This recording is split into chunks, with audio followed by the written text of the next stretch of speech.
Where's my baby?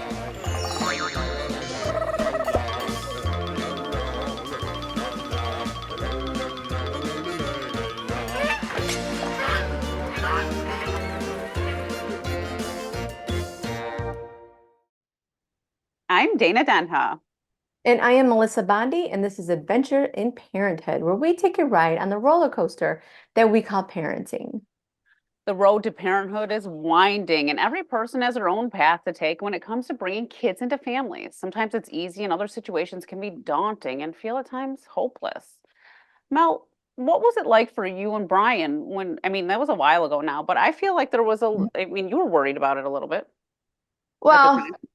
I was, yeah, and Yeah. that was because of the the stigma of your age. And Yeah. that's what it boiled down to. It How was, old were you? Like at late 30s? yeah, I was I don't know, what do you want to call late? 39? I wasn't that old. No, well, I was I think 37. So, and that's That's old, right? And geriatric. That is called a geriatric pregnancy. right. And And that's a that's horrible term. that's super horrible. But Yeah. no, it was simply the pressure put on because, oh, time's ticking.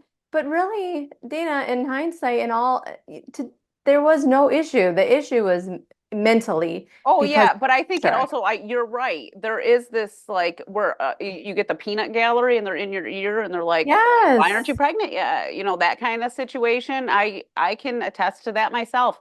Not with Kiki because it was like Kiki was like immediate, you know, it was like we tried 1 month and then I was pregnant that month. Hmm. But with Corby, I mean, it took almost 2 years to get pregnant with him. And then Yeah. you have people like, just do IVF, just do it. And I'm like, I don't want to do it. That's never been in our family plan. And we had always discussed as a couple, if that was the scenario we were in, that we just weren't going to have another baby. But then you Hmm. have people in your ear and you're like, I don't know. I do want the baby. It's not like I don't want it. In my heart, I want the baby. So it is. It's a tough thing to deal with, even if it's like even what you were dealing with, where it was like just a short period of time where you were just like questioning your ability as a woman to be able to have a child. Right. I didn't know if the time had passed because everyone says, "Oh, you only have so much time," but you you don't. And then so now if I hear someone or I, you know, ha come across a conversation or a topic, and I always like do my best to put someone at ease because I didn't have that. I don't feel like I had that a lot. But I'll do this. I will try and put someone at ease for that. Yeah, I completely agree. I mean, I think it's people need to change the way they think about Hmm. their friends having babies or your Yeah. sister having a baby, whatever it might be, and just Hmm. try to be supportive of like whatever they need and what their desires are to start a family. And we're actually going to talk to someone right now that can help with that family planning. Growing up, it seems so easy to conceive a child, but when it comes time to start a family, when the time is right, it's not so black and white. Ovulation, maternal and paternal age, and overall health and wellness all play a role in conception. Joining us is Dr. April Gago, Medical Director for the Gago Center for Fertility. Welcome to the show, Dr. Gago. Thank you, Dana, and thank you, Melissa, for having me. I'm grateful to be here today and excited to talk. Well, why don't you Yeah. tell us a little bit about you and what led you to, having your own fertility center? Okay, I was raised by in a family where my dad was a family practitioner, and I early on developed. He even delivered babies in the 70s. So I developed an interest in pregnancy, and as the more when I progressed through my medical training, I realized that infertility and fertility were really where I really just enjoyed all of that. The excitement of a new pregnancy, I still find absolutely, amazing. So that was my really where I wanted to be with my career. It's what I really enjoy. I look forward to going to work. I can't say every day, but most days I really love going to work. Um, and so I came to want, I do have a large family myself. I always say it's a job hazard. And so having 6 children myself and a Hmm. husband who's also a physician, I needed a lot of flexibility. And so I started my own practice so that I could be in control of my schedule. I was at the University of Michigan for 3 years and it was really great. But when you're in part of a big institution, you lose that flexibility.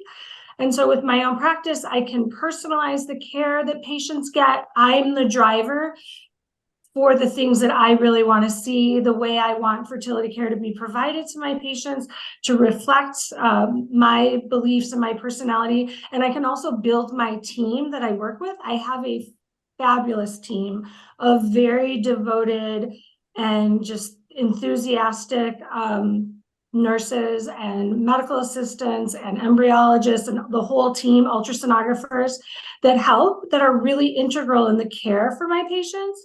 And I find that very important, that I want my patients to be surrounded by people who truly are passionate about taking care of our patients and helping them achieve their goals, but not even just achieve their goals, but to be cared for along the way, as much as we are able to do that. Yeah, I will say from personal experience, infertility is very emotional.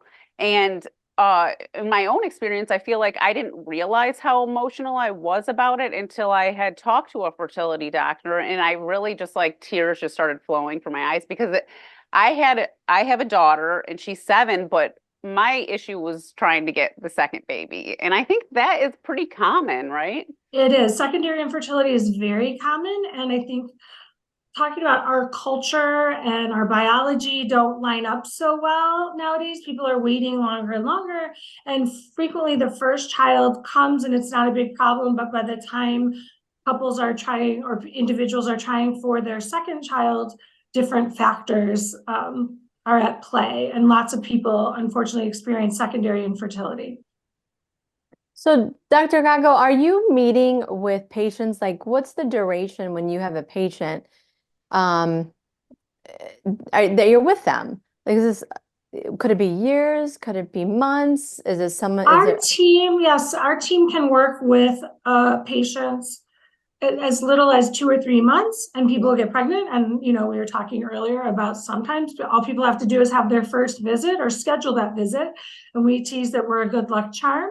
But some couples will spend several years with us before we have a success, or sometimes people go the whole journey and we support them through embryo donation, adoption, or through adoption, or change in their life plan.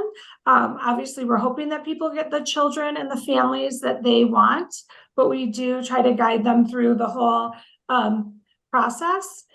And sometimes we all got sweatshirts this holiday season that say miracles sometimes take a long time. Mm-hmm. And that is true, right? And it's hard for the people going through that fertility journey.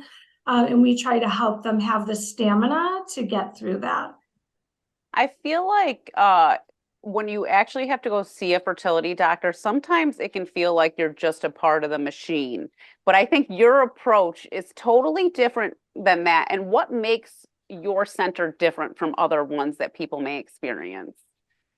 That's a good question. And I think sometimes, it's hard. We try, no matter what you do, sometimes people feel that way, but really we try to personalize the care. So it's not like, you're going to get, plan A or plan B. We really look at the couple, we talk to them. I really try to listen to where they are in their journey and what their wishes are. Sometimes our wishes and reality don't align, and that can be hard, right? But sometimes they do, and we try to at least personalize the experience as much as we can. And like I said, our team really is just very invested in our patients. And I think that, I did 3 embryo transfers this morning, and my nurse called me and she said, "You better get her pregnant today." And I said, "Oh, she's, they're already top on my list." So just people really are, we're paying attention. Who's transfers today? Oh my gosh, we love that couple. And we just really want them to be successful. And I think that I do try to keep my team selected to be people who really come to work and have that kind of an attitude. Where are you located? Our main office, our hub where the IVF lab is in Brighton, Michigan. And then, but we do have satellite offices both in Ann Arbor and in Lansing. So we do definitely get patients from the west side of the state, from the east side of the state, and also from from Ohio and Indiana, and we utilize all the satellite offices. We also work, sometimes we have patients from the Upper Peninsula and the Traverse City area that we can work with their local OBGYNs to coordinate some of the care. We obviously have to see them at some point in one of our offices. The other thing is that we were working towards virtual visits. And luckily for us, we had just started a platform in January of 2020. So when COVID broke, we were actually poised, lots of fertility clinics were, it was kind of already a movement, but COVID obviously shoved us all full, face first into all of that. So, but I think it's been really great because I can see couples and even people have their, their mom or their best friend or their sister, everyone can be part of the conversation, and it's much easier in a virtual setting to accommodate that and have people be part of the conversations and part of the visits. Well, we're going to take a short break from our chat and hear some words of wisdom from our local sensei as we kick it with Keith Hafner.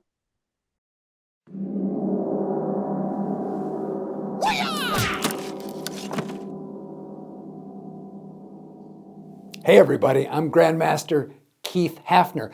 I've been teaching martial arts to kids in our community here on Main Street in downtown Ann Arbor since the 1970s. And I've learned a lot about kids and about families and about the kinds of things that kids need. As grown-ups, I think we forget how big a mystery the outside world is to our kids. There's a lot more going on that the kids don't understand than you might expect. You've seen this. Your kid comes home from school and somebody told her that her ears are big. And she thinks that the problem is her ears. Or somebody's best friend snubs them and they think that nobody likes them. Your kids are always observing what's going on, and very, very often they're misunderstanding what it means. And what that means to you is that you have to take very seriously your obligation, your responsibility to train, to teach, to coach. You've got to explain the world to your kids in way more detail and in way more depth than you might have previously thought. Your kids will find a teacher. And if it's not you, they will find somebody else who speaks into their life. And it will almost always be somebody that you disagree with. Your kids are like sponges. They want to understand the world. They've got questions and they've got pain and they've got things that are confused in their mind, and they're seeking answers. They are wired to seek out a teacher. And it's supposed to be you. You might not feel like you're cut out to be a teacher. I get that. I understand that some people are wired a little bit more appropriately for this task. But nonetheless, it is your obligation. And here's what makes it work. Your love for your children makes you the best teacher. When you can teach ahead of the problem, that's really the best. You might think you don't know what to teach your kids, but I think all you've got to do is to observe their bumps and bruises, observe their pains, observe their tears, and you will see the areas where they need your coaching. Plan your agenda so that you teach your kids in advance of those problems. I think it's the most important job of parenthood, and I know you will find it to be the very, very most rewarding, the very highest payoff of all the things that you do with your kids. We're back with Dr. Gago, and we were talking about locations and stuff, but I think a big thing to talk about, because you actually have a charity for this, because IVF, IUI, all this infertility stuff is pretty expensive, and it ends up being out of pocket for most people. I think insurance companies are just starting to catch on that people need this coverage. So I'm sure in your experience with most patients, they're paying out of pocket for whatever they need done. but it can get really expensive, and for some of us, it's just out of range. We can't do it. Mhm. That is true, Dina, and it's heartbreaking in those situations. The good news is probably 8 to 10 years ago, only 15 to 20% of my patients had insurance for infertility. Now it's closer to 60%, which isn't enough, but it's much better. And so it's much more fulfilling as a physician to be able to work with couples where the financial piece is not in the equation, right? We're just talking about, here's what I recommend, here's what you need, and this is what might take for you to succeed, and their insurance covers it. That's a much better discussion than having to, try to figure out. But I think the good news is that having worked in an environment where most people were paying out of pocket, we have learned to try to help people problem solve as much as possible. And people are very creative and people are very determined to do that. And it can be feasible. There are, ways to get money, to get loans to support. There are ways for people to raise some money for their fertility care. And there are ways to petition your employer to provide fertility benefits. And that is a growing thing, especially with the workforce post-COVID. I think really people were really struggling to retain their employees, and more employers have added on benefits for fertility. And there are several companies that are out there that are platforms that employers can use to add fertility benefits to their benefits to their employees, which is wonderful.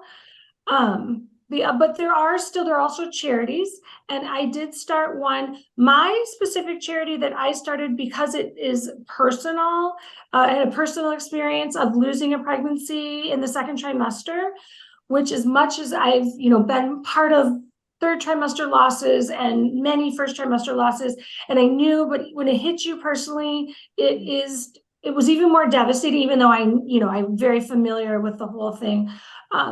And it just really spoke to me that I am privileged, both professionally. I know what needed to happen for me to have another baby because I still really wanted another baby, but also I had the financial wherewithal to make it happen.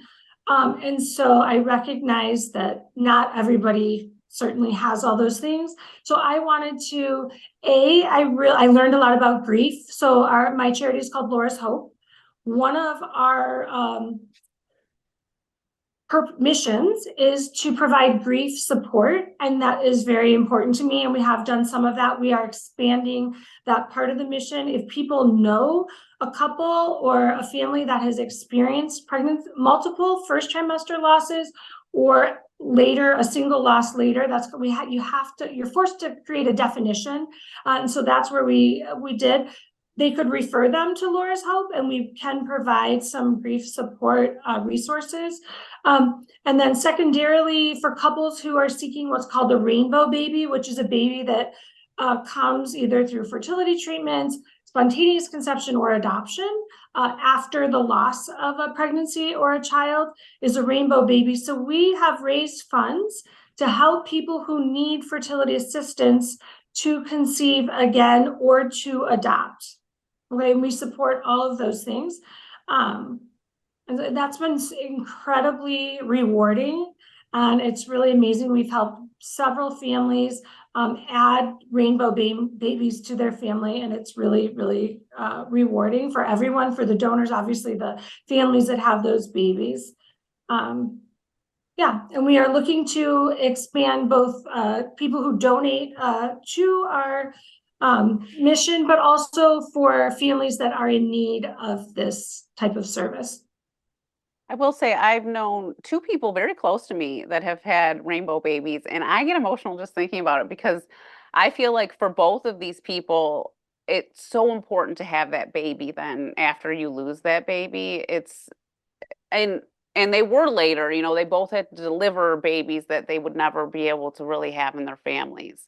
So I think that what you're doing is super special. It's like making me tear up thinking about it because I know it's really special for everyone to have that.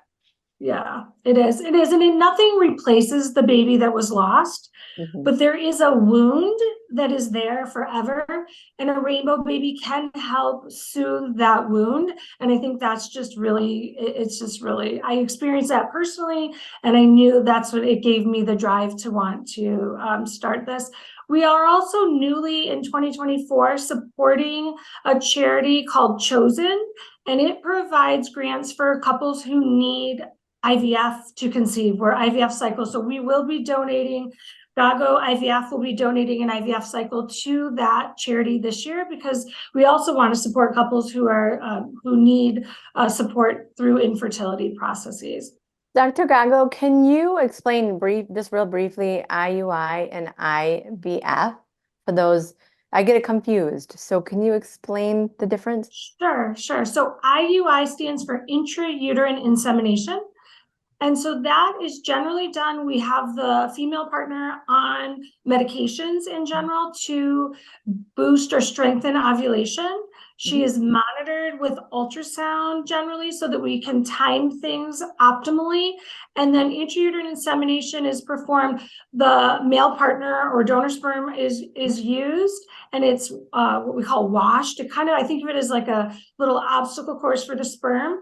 They have to swim through a thick media. We get the best sperm. They're placed into a little catheter, and this little catheter is threaded through the cervix into the uterus. So the best sperm are placed closer to the eggs that are being ovulated, and that increases the chances for conception during that cycle. Okay. Do you have patients come in that want to do one or the other? Or are they simply like, Dr. Gago, I need help. I need assistance. Can you help us? And do they come with that knowledge already and saying, I'd like to go this route, or we'd like to go that route? We do, and sometimes they are candidates for IUI, and so we can, honor that. And sometimes that's what they wish they could do, but maybe their husband's or their partner's sperm count is too low, or they have blocked tubes, or they have, there may be other medical reasons why intrauterine insemination is not possible or not advisable for them. But certainly we still do a good number of IUI cycles. But we also add, so IVF is the in vitro fertilization. In vitro means in glass. We no longer actually use glass in the laboratory, but it means that the fertilization process is happening in the laboratory. Okay. And then the embryo is then placed into the woman's uterus. Well, we'll be back in exactly 60 seconds with more on the Gago Center for Fertility.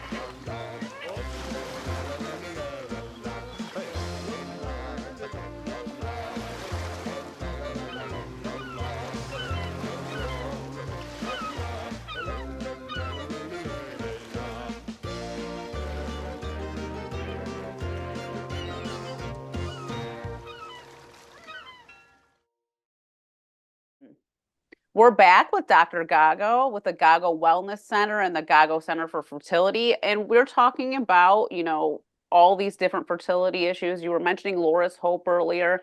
I would like to know, you did sort of mention like eligibility, but how do people, take part in Laura's Hope? Do they have to go on the website? Do they have to fill out an application? Good question. So yes, on our Gago Fertility website, there is a link for Laura's Hope where applications are available. You can also contact, there's a Laura's Hope email if people have questions about that, or if they want to refer a friend or family member for grief support. We also have a Facebook page, which is Laura's Hope Michigan. And people can find information. You can see our previous events. Our 2024 event will be November 7th. We're very excited. And you can see kind of how those events look. And you can even meet virtually some of the families that have grown with Laura's Hope. I think it's always nice to have other people to talk to in the scenario too. I don't think you understand how lonely it can feel. And I think Right. a lot of times, I don't know about everyone, but it just depends on the scenario. But I feel like my situation, I was emotionally dealing with it more than my husband was because a lot of times the women are more invested in having the kids beforehand. And then the men are like, yes, I love being a father after the baby's born. Yes, that is true. And there's just so much, especially loss, of course, affects both partners too, but there's a lot of guilt and shame that people don't talk about. Most pregnancy losses are not the fault of the woman at all, and yet there are these feelings of failure. And even though our terminology miscarriage, like you did something wrong, you carried it wrong, is just unfortunately a thing. And so I think helping women work through that grief and their partners as well and try to, find a goal moving forward is really rewarding. Yeah. Can you tell us a little bit more about the event that you had, the annual fundraiser for Laura's Hope? Yes, thank you. It has evolved through the years. We've done different things. We had a virtual event during COVID. Our first event was a big ball, and it was really great and fun. It was our launching event. But we realized that we don't want to spend so much on the event. We want to save the dollars for the couple. So we went to some really kind of hors d'oeuvres and some cocktails. We try to make it fun. We want to have people have an enjoyable evening, and we tell them a little bit about Laura's Hope. And then once we had some Laura's Hope babies, we started inviting them to the event, which was a huge success and really, welcomed, because it really is invigorating to see these babies and these children with their families. And so we had a really lovely event last year. And this is kind of heavy hors d'oeuvres, and we talk and I give a little presentation, and you get to meet some of the families and they get to kind of tell their stories, which is very helpful. I saw on your website, yeah, it was some of the families that were there with their kids and they were holding them. And I could just seeing it online, I could tell I'm like, this is a special moment, a special event for these families right now. You can just you just know it's just something that when you're looking at it. And I just thought, wow, it really is very heartwarming. Yeah. Well, it was Dr. really Gago, we're almost out of time, but before we go, can you tell people why they should choose Laura's Hope as the charity to donate to in 2024? Well, I think that we would love donations. I think we definitely are changing people's lives. I think anyone who has children know that having a baby, changes your life forever. And I think that any donation will have a lasting effect for that child and that family. And you should feel really proud and excited that you will be contributing to something that will make a huge change for us. We have grandparents that now donate every year because they became grandparents or, because of Laura's Hope and things like that. So the ripple effect is really big and wonderful. Well, I want to thank you for being on the show, but I also want to thank you for the amazing work you're doing throughout Michigan. And I know how important what you do is. Thank you, Dana. Thank you, Melissa. I really appreciate being a guest today. Absolutely. If you have an idea for a parenting show topic or guest, talk to us on social media at #CTN Ann Arbor. And for more on our programming and our services, visit a2gov.org/CTN and visit youtube.com/CTN Ann Arbor to watch a full lineup. And remember to like, subscribe, and to share. Thanks for joining us on this adventure in parenthood.